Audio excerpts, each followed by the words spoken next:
Hello student, आप सभी का एक बार फिर से स्वागत है आपके अपने यूट्यूब चैनल पे। बच्चों, आज हम लोग क्लास 11th के पॉलिटिकल साइंस का जो हमारा चैप्टर है समानता इक्वालिटी वाला, इस चैप्टर के इंपॉर्टेंट क्वेश्चन आंसर को देखेंगे। बच्चों, आप सभी को पता है पॉलिटिकल साइंस में हमारे पास दो बुक है। तो जो हमारी बुक नंबर सेकंड है पॉलिटिकल थ्योरी वाली, उसका ये चैप्टर नंबर 3 है न्यू सिलेबस के अकॉर्डिंग। ठीक है बच्चों, ये हमारा जो 2022 से इसके बच्चे पेपर की तैयारी कर रहे हैं उनके लिए ये वीडियोस है बच्चों। ऐसा नहीं है, उसके आगे के साल के लिए बच्चों के लिए भी है ये वीडियो। ठीक है, तो चले बच्चों वीडियो को शुरू करते हैं, इंपॉर्टेंट क्वेश्चंस को देखते हैं।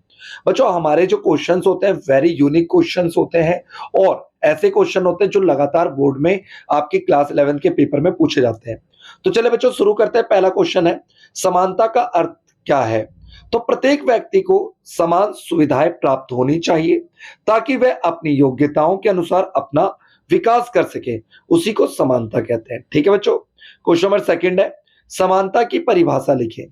लास्की के अनुसार समानता का अर्थ है विशेष अधिकार वाला वर्ग ना रहे, मतलब जिनको स्पेशल अधिकार मिलते हैं वो वर्ग ही ना रहे और सबको उन्नति के साथ समान तथा उचित अवसर प्राप्त हो। ठीक है बच्चों, क्वेश्चन नंबर 3 हमारा, समानता की एक विशेषता बताइए।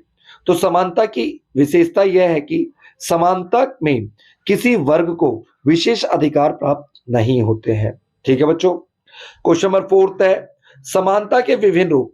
समानता अलग अलग प्रकार के होते हैं, जैसे प्राकृतिक समानता, नागरिक समानता, सामाजिक समानता, राजनीतिक समानता, आर्थिक समानता इत्यादि। अब एक एक करके इनको देखेंगे बच्चों हम। क्वेश्चन नंबर 5 है, प्राकृतिक समानता का क्या अर्थ है? प्राकृतिक समानता का अर्थ होता है प्रकृति ने सभी व्यक्तियों को समान बनाया है, इसीलिए सभी व्यक्तियों के साथ समान व्यवहार होना चाहिए। ठीक है बच्चों, क्वेश्चन नंबर 6 है हमारा, नागरिक समानता किसे कहते हैं? सभी व्यक्तियों को समान अधिकार प्राप्त होते हैं, कानून के सामने सभी व्यक्ति समान होते हैं, उसी को हम नागरिक समानता कहते हैं। ठीक है बच्चों, क्वेश्चन नंबर 7 देखते हैं। 7 कह रहा है क्वेश्चन नंबर, सामाजिक समानता से क्या तात्पर्य है, स्पष्ट करें। तो समाज में प्रत्येक व्यक्ति को समान समझा जाने व उससे किसी भी प्रकार की धार्मिक, जातिगत, रंग, लिंग, धन आदि के आधार पर भेदभाव न किया जाना ही सामाजिक समानता कहलाता है। क्वेश्चन नंबर 8 है बच्चों, राजनीतिक समानता से क्या अभिप्राय है? तो राजनीतिक समानता से अभिप्राय नागरिकों को बिना किसी भेदभाव के वोट देने का अधिकार, चुने जाने का अधिकार, प्रार्थना पत्र देने का अधिकार, सरकारी पद ग्रहण करने का अधिकार, ये सब आपके राजनीतिक समानता के अंदर आते हैं। ठीक है बच्चों, क्वेश्चन नंबर 9 वेरी इंपॉर्टेंट है, आर्थिक समानता का क्या अर्थ है? समाज में आर्थिक असमानताओं को कम होना चाहिए, प्रत्येक व्यक्ति को अपना मौलिक आवश्यकताओं को पूर्ति व वेतन मिलना चाहिए। ठीक है बच्चों, क्वेश्चन नंबर 10 है, स्वतंत्रता समानता एक दूसरे के विरोधी है, वर्णन कीजिए। देखिए बच्चों, आर्थिक क्षेत्र में ना स्वतंत्र प्रतियोगी होने के लिए अमीर, देखो आर्थिक क्षेत्र में अगर स्वतंत्रता होगी ना तो जो अमीर है वो तो अमीर बन जाएगा और जो गरीब है गरीब हो जाएगा, जिससे आर्थिक असमानता क्या होगी, बढ़ेगी। आर्थिक क्षेत्र में समानता और स्वतंत्रता एक दूसरे के समानता और स्वतंत्रता एक दूसरे के विरोधी है। क्वेश्चन नंबर 11 देखिए, स्वतंत्रता तथा समानता परस्पर विरोधी नहीं है, स्पष्ट करें। तो दोनों दोनों का उद्देश्य एक ही है और वह व्यक्ति के विकास के लिए सुविधाएं प्रदान करना चाहते हैं ताकि प्रत्येक व्यक्ति अपने व्यक्तित्व का क्या कर सके, विकास कर सके। ठीक है बच्चों, क्वेश्चन नंबर 12 है, समानता का क्या अर्थ है? समानता का महत्व इस बात में निहित है कि किसी भी मनुष्य के साथ जाति, धर्म, रंग, लिंग, धन आदि के आधार पर भेदभाव नहीं होना चाहिए। ठीक है बच्चों, क्वेश्चन नंबर 13 है, 13, किन्हीं दो विद्वानों का नाम लिखे जो स्वतंत्रता और समानता को विरोधी मानते हैं। तो लॉर्ड एक्टन और डी टॉकविल। ठीक है बच्चों, आगे देखते हैं। क्वेश्चन नंबर 14, नागरिक समानता और राजनीतिक समानता में क्या अंतर है? नागरिक समानता से अभिप्राय है कि सभी नागरिक कानून के समक्ष समान है, जबकि राजनीतिक समानता का अर्थ है कि सभी नागरिकों को समान रूप से राजनीतिक अधिकार प्राप्त हो। क्वेश्चन नंबर 15 देखेंगे बच्चों, समानता के दो रूपों के नाम लिखिए। तो बच्चों समानता ना दो तरह की होती है, एक नकारात्मक समानता होती है और एक हमारी होती है सकारात्मक समानता। ठीक है बच्चों। क्वेश्चन नंबर 16 है हमारा, किन्हीं दो विचारधाराओं का नाम लिखे जो स्वतंत्रता समानता को विरोधी मानते हैं। एक तो व्यक्तिवादी विचारधारा और दूसरा अराजकतावादी।